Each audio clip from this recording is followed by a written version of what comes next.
Строителям Керченского моста 2 месяца не выплачивают зарплаты. Работники сидят на голодном пайке, сообщает Керчь-ФМ.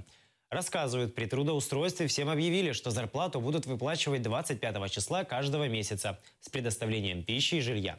Однако мужчины столкнулись с тем, что обещанные условия не соответствовали действительности. Сейчас рабочим предоставляют двухразовое питание, однако оно достается не всем. Работаем 2 месяца на Керченском мосту со стороны Керчи. Фирма называется ООО «Бизнес-ресурс».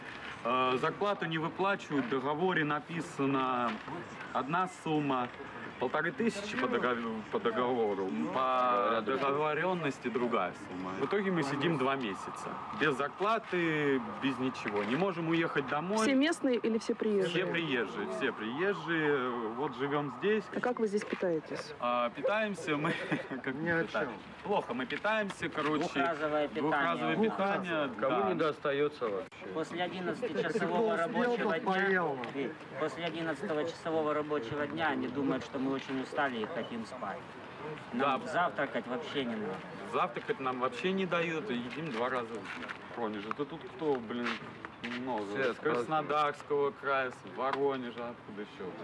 Челябинска, тут вообще с Урала. С Владивостока, Волгограда буквально.